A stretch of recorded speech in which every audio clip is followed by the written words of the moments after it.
मुझे अफसोस है कि आप जा रहे हो। कहीं मेरे चाचा बैठे हैं, गफूर चाचा, कहीं मेरा भाई बैठे हैं नीतीश कुमार, लेकिन धर्म अधर्म की बारी आई है तो आज गद्दा चलाना पड़ रहा है तुम्हारे पीठ पर हम लोग को।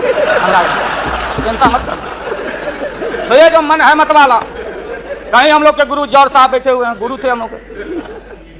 मुझे अफसोस है, मैं आता हूं कि ये जो मन है माननीय प्रधानमंत्री जी मतवाला भोला ठुमक ठुमक के थिरकता है, चाहे होली हो या कोई हो। जैसे आप थिरक रहे थे और हम कपड़ा फाड़ के पटना में होली गा रहे, ऐसे ही लोगों के लिए ये धरती ज्यों का पृथ्वी खामोश है, वहीं ज्यों का त्यों है। सूफी आए, संत आए, आपके सूफी संत जैसे अरवानी जी बैठ के उपदेश पढ़ा रहे थे। आपने सोचा नहीं कि आपका सत्यानाश क्या हुआ, किसने किया ये बात। उन दिनों में सूफी आए, संत आए और भटकते इंसान को, मतवाला इंसान को, जो बांध को बांध नहीं समझता, माँ को दूसरे की माँ को माँ नहीं समझता, दूसरे के बाप को बाप नहीं करता, प्रणाम नहीं करता, तो सूफी और मौलाओं ने कहा कि दौलत दुनिया माल खजाना दुनिया में रह जाएगा और मुट्ठी बांध के आया बंदा हाथ पसारे। जैसे जैसे सन 77 में महोदय हम लोग को दिल्ली समझ में आया नहीं। दिल्ली में हम लोग जब आए, राज नारायण जी, जौहर साहब, चौधरी चरण सिंह जी, हम लोग उसी परिवार के लोग हैं महोदय, चाहे मुलायम सिंह जी हो और कोई हो या नीतीश जी उधर जो चले गए हैं। हमारे मुंह में सीधे 32 दांत है, उनके पेट में नीतीश के दांत है जो वहां चले गए। पेट में दांत, पेट वाला दांत बड़ा खतरनाक होता है। तो महोदय मैं सन 77 को याद दिलाना चाहता हूं, हम तो आपसे लड़ाई शुरू से लड़ रहे हैं, ये नई बात नहीं, किसी कारण से नहीं। जनता पार्टी का खंड खंड हुआ, कोई यहां गिरा, कोई वहां गिरा, कोई वहां गिरा। बंगलोर में हम लोग जुटे, नाम का सारा झगड़ा, ये सब बात। लेकिन सन 77 के सत्ता को हम लोगों ने लात मारा था। क्यों मारा? हम सत्ता के भूखे नहीं हैं। हमने उस सवाल को उठाया था, अरे नए नए आप आए हैं, मुझे अफसोस है कि आप लोग जा रहे हो इन लोगों की वजह से।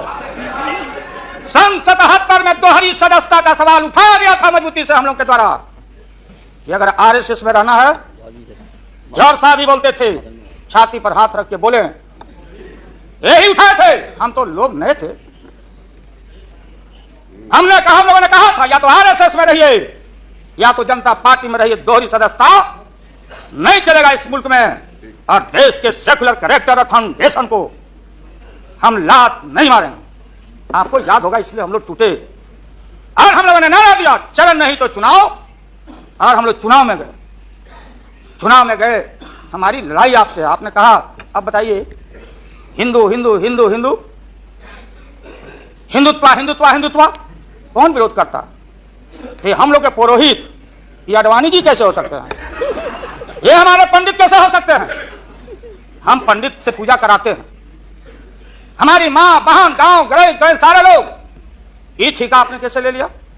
आज इस देश का सेकुलर कैरेक्टर, सेकुलरिज्म है, इसलिए राबड़ी देवी गांव की बेटी मुख्यमंत्री बनती है।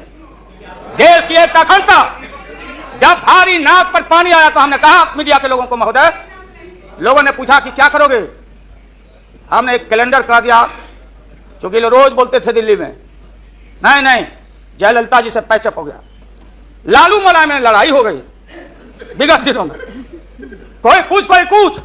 अब हम जो है सो कि पहले बोल देते थे, इस बार हम लोगों ने साइंटिफिक तरीका से काम किया है, समझ लीजिए। क्योंकि साइंस और टेक्नोलॉजी का युग है।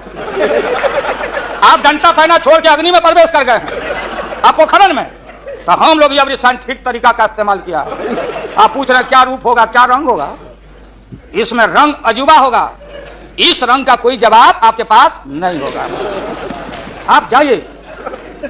अभी भी मेरा सुझाव है, हालांकि सुझाव देने का हकदार आपके उम्र के आदमी के लिए हम नहीं जोग समझते, लेकिन आपने कहा था माननीय प्रधानमंत्री जी, पूरे देश के कांग्रेस के लोगों को विन ओवर करने के लिए, संपेटी लेने के लिए, कि नेहरू जी ने कहा था कि अटल एक दिन तुम देश का प्रधानमंत्री बनेगा। आपने कहा था, ये लिखा हुआ है रिकॉर्ड में, आपने कहा था।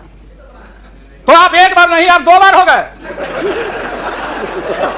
नेहरू जी तो एक बार बोले, आप हो गए 2 बार। आप तो जान छोड़िए मुल्क का।